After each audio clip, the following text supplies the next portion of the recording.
દિયા નામ હતું એનું. અમારા પડોશમાં જ રહેતી હતી. એકદમ ચંચલ સ્વભાવની અને ભોરી ભટ્ટ હતી.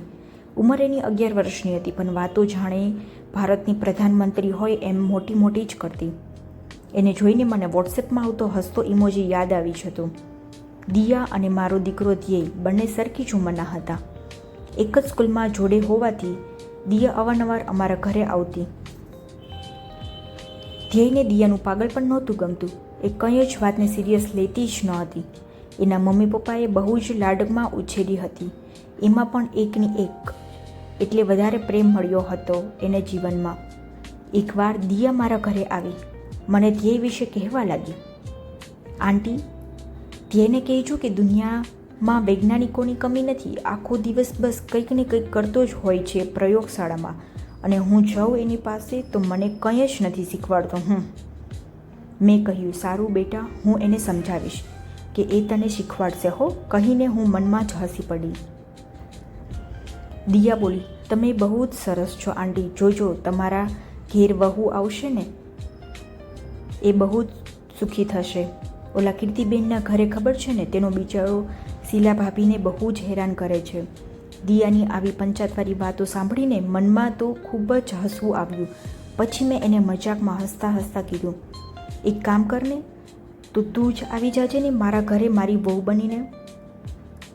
દિયા ઘડીક તો ગંભીર થઈ અને પછી કંઈક વિચારતી હોય એમ બોલી, આંટી, મારે તો લગ્ન જ નથી કરવા.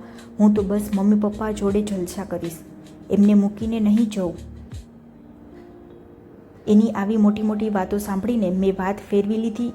એ દિવસે તો રાતે ધ્યેયને કહ્યું કે એ દિયાને ભણવામાં મદદ કરે. તો ધ્યેયે હસતા હસતા કહ્યું, મમ્મી, એ ખિસકોલીની બસ મસ્તી જ કરતા આવડે છે, એનામાં કંઈ જ પ્રકારની સેન્સ જ નથી.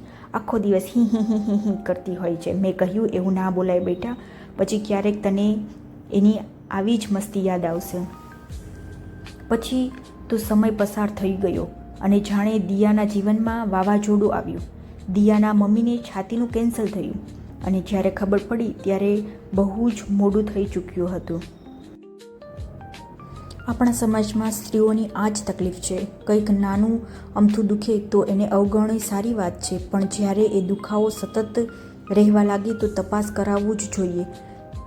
સહન કરવું અલગ વસ્તુ છે અને સહનશીલા બનવું અલગ છે. દિયાની મમ્મીના આ સમજ આવતા ઘણું જ મોડું થઈ ગયું હતું. બીમારીના 6 મહિના બાદ એમનું અવસાન થઈ ગયું. હસતી રમતી દિયા હવે એક જવાબદારી દીકરી બની ગઈ હતી. સમયનો ખેલ પણ કેવો હોય છે નહીં? માણસને ક્યાંથી ક્યાં લાવી મૂકે. જીવનમાં ખરાબ સમય આવે ત્યારે એની એકમાત્ર દવા સમય જ હોય છે. દિયાની મમ્મીના અવસાન બાદ મેં દિયાને પહેલીવાર જેવી ક્યારેય ના જોઈએ. મારું હસતું ઇમોજી હવે રોતું દેખાવા લાગ્યું હતું. દિયાના પપ્પા પણ એક મા બનીને પોતાની વહાલીને સાચવતા હતા. પણ કહેવાય છે ને કે ઘોડે ચડતો બાપ મળજો, પરંતુ દરણા દળતી મા ન મળજો.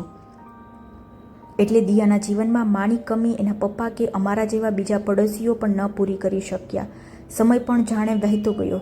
દિયા લંડનની કેમ્બ્રિજ યુનિવર્સિટીમાં ભણવા માટે ગયેલી. દિયા પણ MBAમાં અભ્યાસ કરી રહી હતી. દિયા અને ધ્યેય બેઉ સારા મિત્રો બની ગયા છે, બાર પણ કરતા. આમ જ દિયા એકવાર ફરી અમારા ઘરે આવી હતી. કેમ છો આંટી? મેં કહ્યું, બસ મજામાં. બોલ, આજે કેમ ભૂલી પડી આ ઘરે? દિયાએ કહ્યું, આંટી, MBA પૂરું થઈ ગયું અને મને જોબ મળી ગઈ. સરસ. પપ્પાને ફોન કર્યો પણ તેઓ સાંજે આવશે, એટલે કંઈકને સાથે શેર કરવાનું હતું, એટલે અહીં આવી ગઈ તમારી પાસે. મેં કહ્યું, આ તો બહુ સરસ કામ કર્યું બેટા. તો હવે જોબ કેટલા ટાઈમ કરવાની છે તારે? દિયાને જાણે મેં બહુ અઘરો સવાલ પૂછ્યો હોય એમ બોલી, કેટલાક ટાઈમ એટલે? આખી જિંદગી કરવાની. મેં કહ્યું, કેમ, લગ્ન નથી કરવા તારે? દિયા જાણતી હતી કે આ વખતે હું એને મજાકમાં નથી પૂછી રહી. એની પણ એ જ નિખાલસતાથી જવાબ આપ્યો, આંટી, લગ્ન વિરુદ્ધ હું નથી, પણ હા, મારા પપ્પાનું મારા સિવાય કોઈ જ નથી આ દુનિયામાં. એમને અમારા આમ એકલા મૂકીને મારાથી નવી જિંદગી શરૂ ન થાય. પછી એકદમ હસતા હસતા કહેવા લાગી, હા, જો પપ્પાને દહેજમાં લઈ જાઉં અને સામેવાળાને મંજૂર હોય તો કંઈક વિચારીશ. હું પણ હસવા લાગી. એને હસતી રાખવા પણ મારા આંખમાં ખૂણા જરૂર ભીના થઈ ગયા હતા. 2 વર્ષ બાદ ધ્યેય પણ ડૉક્ટર બનીને આવ્યો અને એના આવ્યાના 2 દિવસ બાદ રાતે એ મારી સાથે એની કોલેજની એ બધી વાતો કરતો હતો. એમ પણ અમે 2 સંબંધમાં મા દીકરો ઓછા અને મિત્રો વધારે સારા હતા. મેં હસતા હસતા ધ્યેયને કહ્યું, ત્યાં ખાલી તારી ડિગ્રી જ લીધી કે કોઈ ભૂરીને પણ ફેરવી? ધ્યેયે શરમાતા કહ્યું, શું મમ્મી, તું પણ ભણવા જ ગયો હતો, છોકરીઓ ફેરવવા નહીં. અને એમ પણ મારા દિલમાં એક છોકરી વર્ષોથી ફિટ થઈ જ ગઈ છે, પણ એને ક્યારેય જણાવ્યું નહોતું. હવે એ સમય આવી ગયો છે કે એને હું મારા દિલની વાત કહી જ નાખું. બીજા દિવસે ધ્યેય દિયાના ઘરે જાય છે. રવિવાર હોવાથી દિયા ઘરનું કામ જ કરતી હોય છે. ધ્યેય આવે છે એટલે દિયા પણ ધ્યેય અને એના પપ્પા સાથે બેસીને વાતો કરવા લાગે. ધ્યેય પછી એકદમ સ્વસ્થ થઈને કહે છે, જુઓ અંકલ, હું જાઉં છું કે તમે દિયાને કેટલો પ્રેમ કરો છો. હું એવું તો નહીં જ કરી શકું કે હું તમારાથી વધારે પ્રેમ કરું છું, પણ હા, એવું ચોક્કસ કહીશ કે આખી જિંદગી દિયાને ખૂબ જ પ્રેમ કરતો રહીશ. જ્યારથી સોનલ આંટીની ડેથ થઈ ત્યારથી દિયાના આવેલા પરિવર્તનને મને તેના તરફ આકર્ષવાનું કારણ આપ્યું હતું. મારી પહેલાવાળી દિયા જ પાછી જોઈએ છે. અને હા દિયા, હું તને પ્રેમ કરું છું તો તારે પણ મને કરવો જ પડશે એવું નહીં કહું, પણ હા, તારા પપ્પાને સાચવવાની જવાબદારી હું બહુ સારી રીતે નિભાવીશ. આઈ લવ યુ સો મચ. દિયાને કંઈ જ નહોતું સૂચતું. એ ધ્યેયના અચાનક થયેલા પ્રપોઝલનો શું જવાબ આપે? છેવટે દિયાએ એના પપ્પા સામું જોયું અને એમની આંખોના ઈશારાને સમજીને બોલી, આઈ લવ યુ ટુ ધ્યેય. આજથી નહીં પણ બાળપણથી જ. પણ દહેજમાં? ધ્યેયે એની વાત કાપતા જ કહ્યું, હા મેડમ, ખબર છે હો. આજે 2 વસ્તુ સરસ થઈ ગઈ. પહેલી, મને મારી પહેલેવાળી દિયા પાછી મળી ગઈ, પણ એક નવા સંબંધે, દીકરીના. અને બીજું, મારું પહેલાંવાળું હસતું રમતું ઇમોજી પાછું આવી ગયું.